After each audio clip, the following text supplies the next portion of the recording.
Hello guys, well, as you can see we have another battery pack from a VW eGolf. This is the second pack I've bought, and this one I think was a little bit, I think maybe this car had done maybe a few miles more than the original one. The original battery pack was from a brand new car. This one's done about 10,000 miles.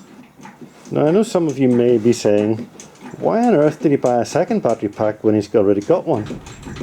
Well, the reason I did that is because the VW battery pack has 88 cells in series, and the Nissan Leaf battery pack has 96 cells in series, so there's a difference of 8 cells. Now, inside this pack are 17 4-cell modules and 15, I think it is, 2-cell modules. So what I need is 2 of the 4-cell modules added to the battery pack I already have. The problem with that is trying to buy those modules. They were going to work out, just about 2 modules was going to be approximately a quarter of the price of this entire pack. So that was just stupidity to pay that sort of money when I can buy the whole pack for, like I say, just 4 times the price of the 2 modules. When I take 2 of the modules out of this pack, I'll still have 25 modules, large and small, and I can use them for something else, or I can sell them on and try and recoup my money. I would like to think that if I sold on the remaining modules I would get nearly as much as I'm paying for the entire pack. The other possibility is I'm getting solar panels shortly for the roof of this garage, and I could build myself a power wall using the modules that are in this pack. And I could also use modules to build an electric motorbike or quad, or it gives me other options, other things that I can do because I've got the spare battery modules. So that's why I bought the second pack, and like I say, we're now going to try and get the lid off it. Now, the last time I took one of these packs apart and took the lid off it, I did it the wrong way. I took a chisel, sharp wood chisel, and cut into this corner, and I did that right the way around the entire pack, and that was not the correct way to do it. In fact, it's quite a dangerous way to open one of these packs, and I would not recommend you do that. If you're thinking of opening one of these packs, the best way to do it is with a knife. Basically what you have to do is to fold up that edge, get that out of the way, and then use a sharp knife right the way around and cut the rubber seal. So that's what I plan to do, just so that you know how these packs are made up.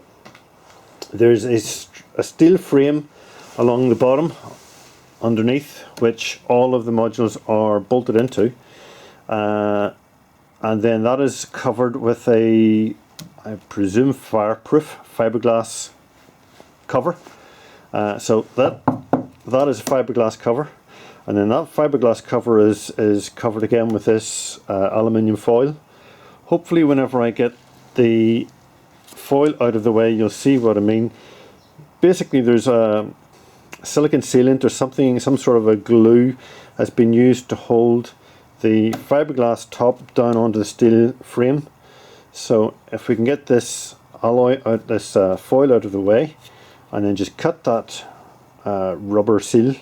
It's quite thick, it's maybe 2 centimeters thick, so it isn't easy, but we can cut that out of the way using a short bladed knife. We do not want to be hacking at this with a long blade knife, because just the other side of that fiberglass cover are live battery cells currently sitting between 320 and 380 volts or something in that sort of region. We don't want to be touching those with a knife. So that's what I'm going to do now.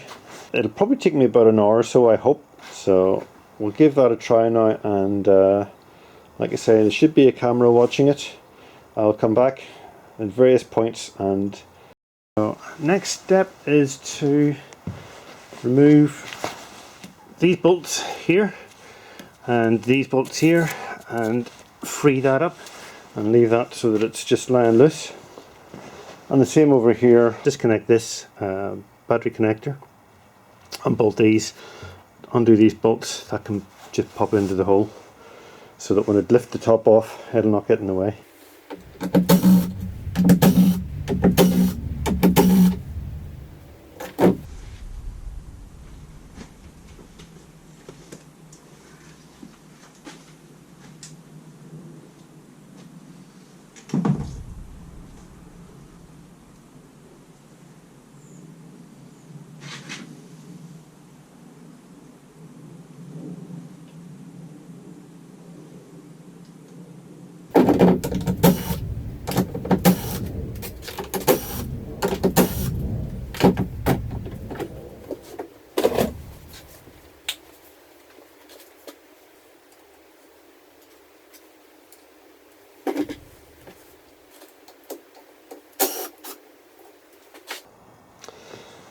As you can see, guys, now when the 4 bolts are removed from the front face, it reveals these 2 battery terminals. I've already checked that these have no voltage on them. In theory, there should never be more than 0 volts on these if they're exposed, because these connect directly back to the charge, or the module inside the battery box.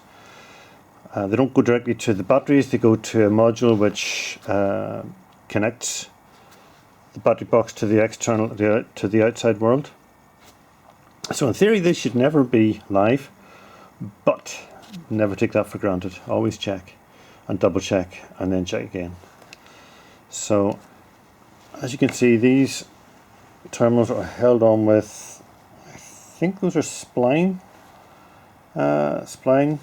bolts or screws. You can see that's what it's like in my tool there, my drill. So I got that as part of this kit, which is a security screwdriver bit set, something like that. And you get lots of different security bits. These are Allen bits with holes in them, and Torx bits with holes in them, and all sorts of square bits and specialist bits. These toolkits are really cheap. You buy these for £3 or £4, £5, something like that, but very useful. The number of times this kit has dug me out of a hole isn't ordinary. I'll go ahead and take this off, and take that off and remove the other one, and then we'll start working at the trying to get this separated. Guys, if you're working at one of these packs, one thing to bear in mind and be very mindful of is that there is no disconnect halfway through this pack. The entire pack is sitting at the full battery voltage, which is whatever the voltage was when it came out of the car. So if the car was fully charged when it had its little accident that resulted in you getting your pack, this pack would be sitting at nearly 400 volts. There is no physical disconnect in this pack. You do get a disconnect inside a Nissan Leaf pack where the 2 halves are separated, but in a Volkswagen eGolf there is no external disconnect. Everything is internal, electronically controlled. So if you ever get one of these packs which is damaged in any way, be very, very wary of it. Basically, all of the battery modules inside this pack are physically bolted together using 30mm copper rod. So they are all physically bolted together, and it doesn't matter what damage has been done to the outside of this pack, this will be live. Be very careful of these things, guys. They're extremely dangerous.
As you can see, all I'm doing is putting a knife, a short blade knife, in on the top of the metal and just cutting along like so. And as I've said before, do not go beyond that edge. There are batteries directly the other side of that fiberglass cover, and they're not protected in any way, so if you hit them with your knife you could do harm. As you can see, I've already got, move over here, I've already got this bit done, bits of wood hammered in just to try and force it up, and hopefully you can see there's a bit of a gap there. Now obviously a bit of wood isn't going to do too much harm to our batteries, and more to the point, if it touches something live it's not going to set me on fire or give me a dig. So that's what you have to be very careful of. You've got a 400 volt system live behind that fiberglass cover and you don't want to touch it.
So after about an hour or so of cutting at this, we finally got it open. And like I said, what I did was I started at a corner and got that cut in. As you can see how close we are to the live terminals. That's sitting there at 300 volts. So started at a corner, got it cut in using the knife, and then just using little wedges, as you can see, little wedges of wood, jammed them in and back out. Just jammed them in as I was going along, and meant I could just put the knife in. Where's the knife?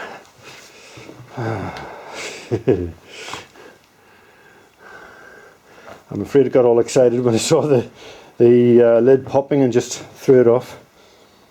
This is the knife which I was using to go round, and as you can see I was cutting probably in about that sort of distance. I may even have nicked it slightly. I have nicked this one slightly just there, but it's only a very, I just touched it, no more.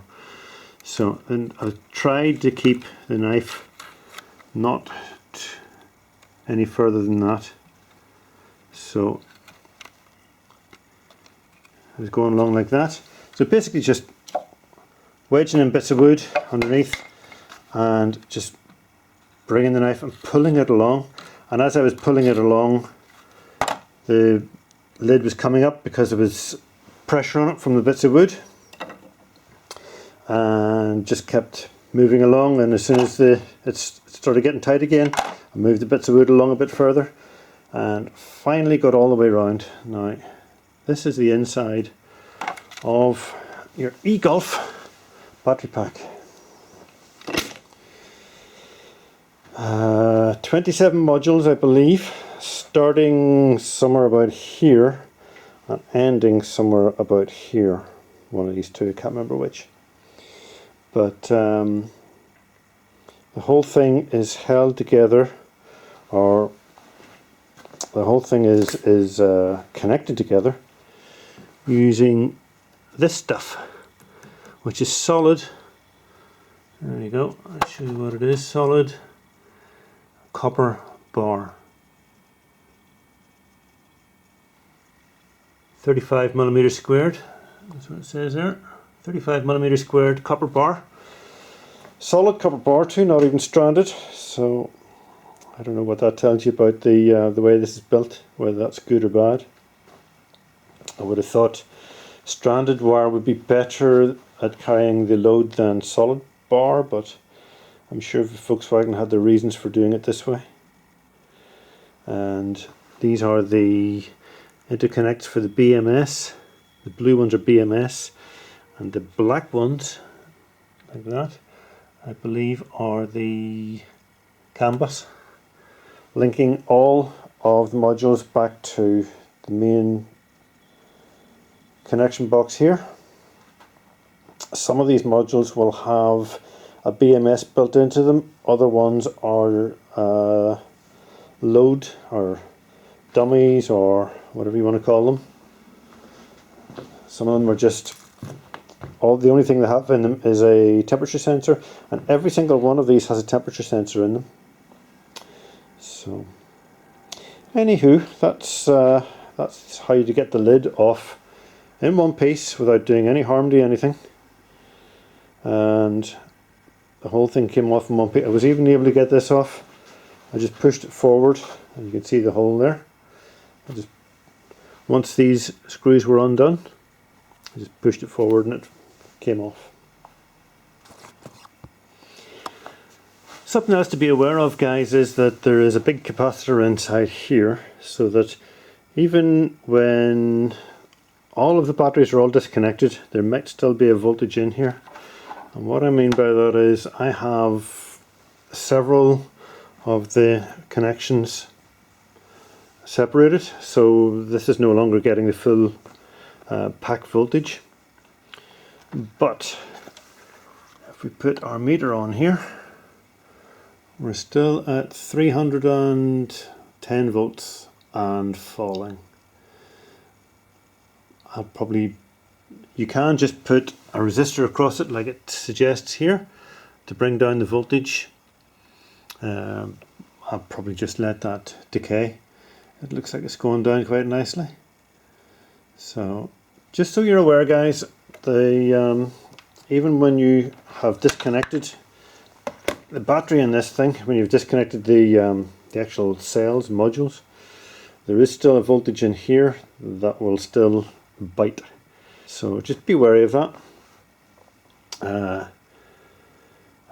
My next job now is to disconnect as many of these battery modules as I can, hence the big rubber gloves. Disconnect a few more battery modules, and then start stripping this down. Hopefully I'll give you all the information you need. Bye for now.